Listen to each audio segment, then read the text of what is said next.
Küçüklerimize merhamet etmeyen, büyüklerimize saygı göstermeyen bizden değil. Yani biz küçüklerimize acıyacağız, merhamet edeceğiz. Elimizden geldiği kadar yardımcı olacağız onlara. Büyüklerimize de her türlü saygıyı göstereceğiz, kusur göstermeyeceğiz. Uzun ömürlü olmak insanı aldatmamalıdır. Çünkü İslam tarihinde, yani insanlık tarihinde desek daha uygun olur. 950 yıl peygamberlik yapan Hazreti Nuh vardır. 950 yıl peygamberlik yapmış. Kavminden çok az kişi inanmış kendisine. Daha sonra Allah'ın emriyle tufan kopmuş. O iman edenler, bir de her türlü hayvandan birer çift gemiye alınmıştır. Diğerleri helak olmuşlar. Bu helak olanlar içinde Hazreti Nuh'un oğlu Kenan da vardır. Çünkü babasına inanmamış, iman etmemiş. Yani bundan anlaşılıyor ki soyun insana pek fazla faydası yoktur. Ancak salih amel ve takvanın insana faydası vardır. Yani yoksa peygamber çocuğu olsa bile helak olur, yok olur.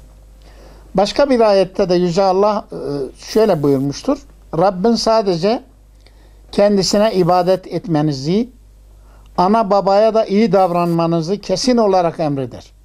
Eğer onlardan biri ya da her ikisi senin yanında ihtiyarlık çağına ulaşırsa sakın onlara öf bile deme. Onları azarlama, onlara tatlı ve güzel söz söyle anne ve babana.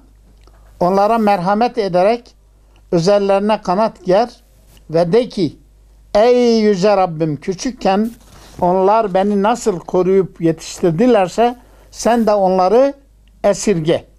Bu İsra suresi 23 ve 24. ayete geçmektedir. Yine yaşlılıkla ilgili bir ayette kime uzun ömür verirsek biz onun yaratılışını, yani gençliğini, güzelliğini bozar, gücünü azaltır, beli bükük hale getiririz. Onlar bunu hiç düşünmezler mi? Başka bir ayette Allah sizi güçsüz olarak yaratan, sonra güçsüzlüğün ardından bir güç veren, sonra gücün ardından bir güçsüzlük ve yaşlılık verendir. Rum suresi 54. ayet. Ömrün uzun ve kısa olması Allah'ın takdiri iledir. İrademizin dışında insan için takdir edilen bu zaman dilimlerini yaşamanın leh ve aleyhimizde olması ancak iman ve İslam'a uyup uymama açısındandır. Bununla beraber ihtiyarlık akıl ve güce koyduğu engel nedeniyle devası ve şifası yaratılmayan bir hastalık olarak vasıflandırılmıştır. Çünkü Peygamberimiz bir hadiste şöyle buyurmuş. Tedavi olunuz ey Allah'ın kulları. Çünkü Allah yaşlılıktan başka yarattığı her hastalıkla beraber bir deva, bir ilaç vermiştir, yaratmıştır. Ama yaşlılığın ilacı yoktur. Peygamberimiz de dua ederken bir duasında şöyle dua etmiş. Allah'ım erzeli ömür, yani ihtiyarlığın, bunaklığından sana sığınırım buyurmuştur. Yani insan çok yaşlandı mı akli dengesini de bazen kaybedebilir. Onun için Peygamberimiz bu duruma düşmemek için Allah'tan dua istemiştir. Bizim dinimize göre yaşlılara çok saygı göstermek lazım. Bu konuda Efendimiz şöyle buyuruyor. Kısaca geçiyorum, konu biraz uzun olduğu için. Herhangi bir genç bir kimseye yaşlı olduğu için ikramda bulunursa Allah o gence yaşlılığında kendisine ikramda bulunacak birisini nasip eder. Ama ikramda bulunmazsa aynı şey kendi başına da gelir. Anladınız mı efendim? Güçsüz ve düşkünleri araştırıp bana getirin buyurmuş Peygamber. İhtiyaçlarını karşılayın. Çünkü siz ancak içinizdeki güçsüzler sayesinde yardım görüyor ve rızıklandırılıyorsunuz. Ademoğlu yaşlandıkça şu iki şey gençleşir. Mala olan sevgisi ve uzun yaşamaya düşkünlüğü.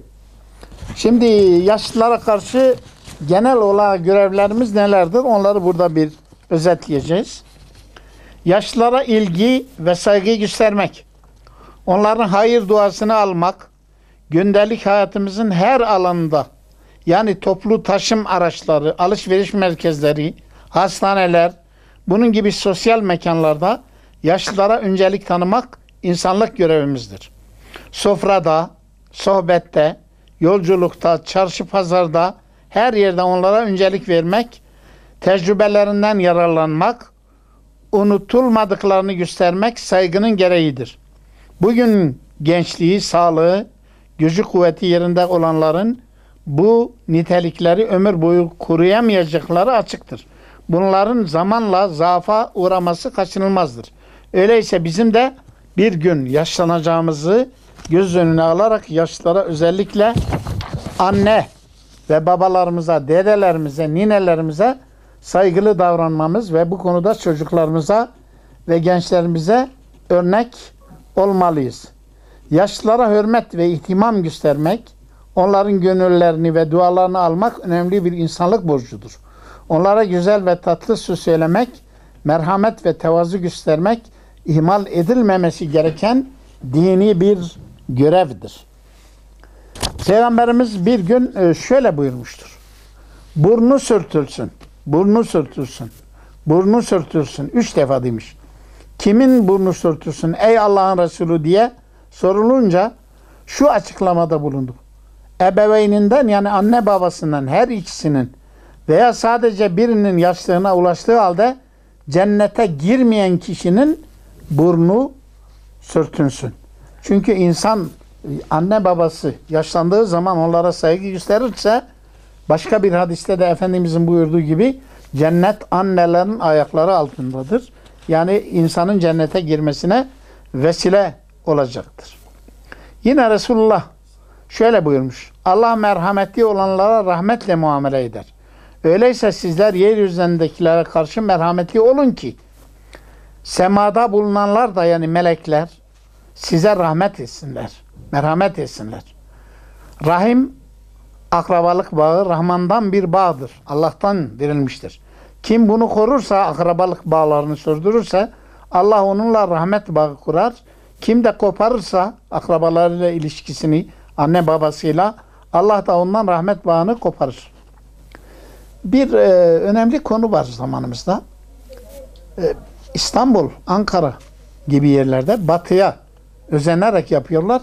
Anne babaları yaşlandığı zaman Darül Acezelere götürüyorlar.